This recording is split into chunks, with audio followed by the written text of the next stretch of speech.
પછી એમને પૂછ્યું તકલીફ શું છે, તો પછી આપણને એવું કીધું કે મને કેન્સરની ગાંઠ છે.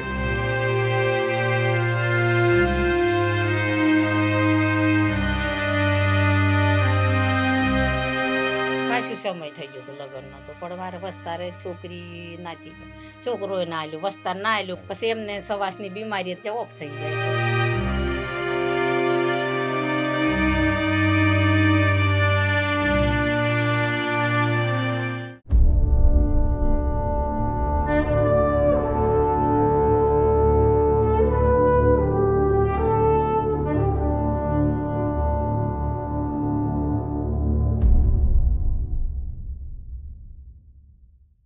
દિવાળીના કીટ વિતરણ માટે અલગ અલગ જગ્યાએ અમે અત્યારે ફરી રહ્યા છીએ. અમારા જે માવતરો છે એમને મળી અને દિવાળીની કીટ આપી રહ્યા છીએ. અત્યારે અમે છીએ મહીસાગરના અરેઠી ગામમાં, કે જ્યાં આગળ સુખીબા છે, જેમને પોતાની આગળ પાછળ અત્યારે કોઈ છે નહીં, અત્યારે એમના પિયરમાં જ રહી રહ્યા છે. લગ્ન થયા હતા એના થોડાક સમય પછી, એટલે સારા એવા લગ્નના એમના વર્ષો પણ થયા, એમનું કોઈ બાળક નહોતું, પણ એમના સાસરીમાં પણ આ બાબતમાં કોઈને કોઈ પ્રોબ્લેમ નહોતો, કોઈને વાંધો નહોતો.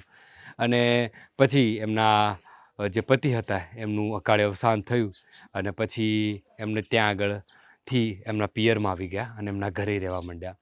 અત્યારે એ એકલા જ છે કે એમની આગળ પાછળ બીજું કોઈ નથી.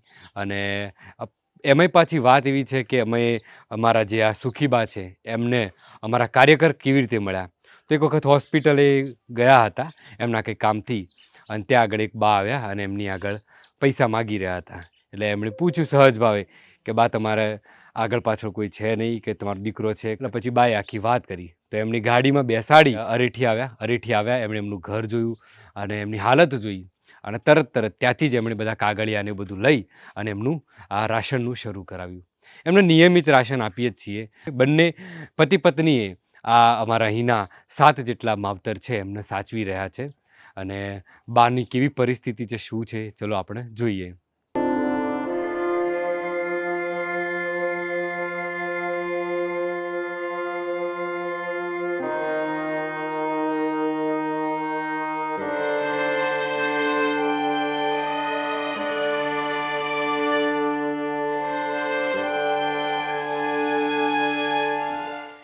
મારા ઘરની આગળ જ સરકારી હોસ્પિટલ છે, એટલે અમારે શું છે કે ટાઈમ હોય ત્યારે બહાર હોસ્પિટલના કામથી આવતા હોઈએ છીએ.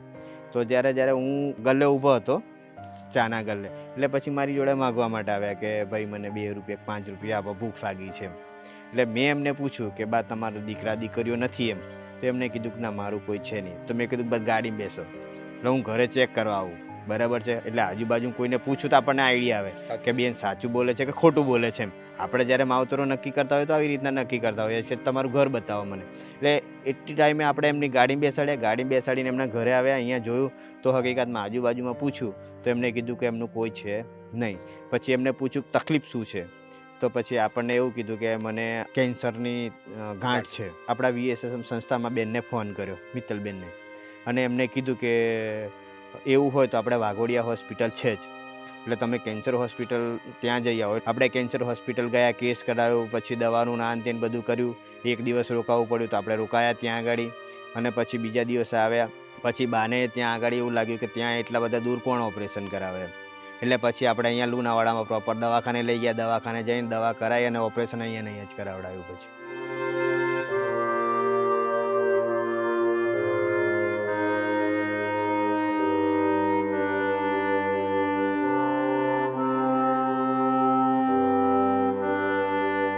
અમારા ઘરવાળા સાહેબ ધંધો દાડી મજૂરી જ કરતો. અમે ખાસું સમય થઈ ગયો હતો લગ્નનો તો, પણ મારે વસ્તારે છોકરી નાતી, છોકરો ના આલ્યો, વસ્તાર ના આલ્યો, પણ એ ભાઈ નતા મને કહેતા કે કશું વસ્તાર નાચ્યું કે નથી થયું, નતા બોલતા મને.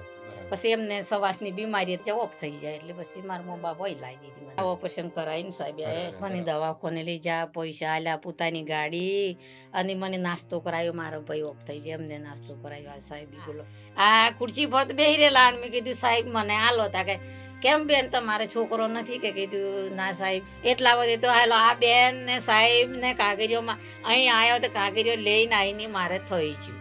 અરે ભગવાન મળી જા મને, બોલો આ શું લ્યો, ઘણું સારું થઈ ગયું મારા ઘરમાં.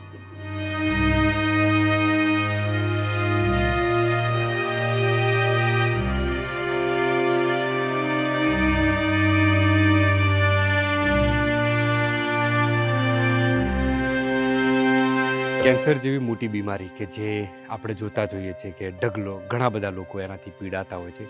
ખરા સમયે જો એનું જો નિદાન કરવામાં ના આવે ને તો પછી એનું મૃત્યુ પણ થતું હોય છે. આ વાતે જ્યારે અમારા વિનોદભાઈએ જોઈ હતી, જાણી અને એમણે જોયું તો એમણે કે પલભર પણ રાહ ન જોઈ અને એમણે તરત જ એમને ગાડીમાં બેસાડી એમના ઘરે લાવ્યા. એમના ઘરની સ્થિતિ જોઈ, આજુબાજુના લોકો વિશેથી જાણ્યું, કર્યું અને પછી એમણે તરત જ એમના ઓપરેશન માટે અમારા મિત્તલબેન સાથે વાત કરી અને મિત્તલબેન પણ આવા કામોમાં હંમેશા આગળ જ હોય અને તરત જ એમને આ વાઘોડિયા હોસ્પિટલમાં લઈ જઈને એમની સારવાર કરાવવામાં આવી. અને બાએ પણ કીધું એ પ્રમાણે કે ભાઈ એમને પણ જ્યારે પણ જે જરૂર પડે છે તો વિનોદભાઈ અને કાંતાબેન હંમેશા એમની આગળ ખડા પગે ઊભા રહેતા હોય છે.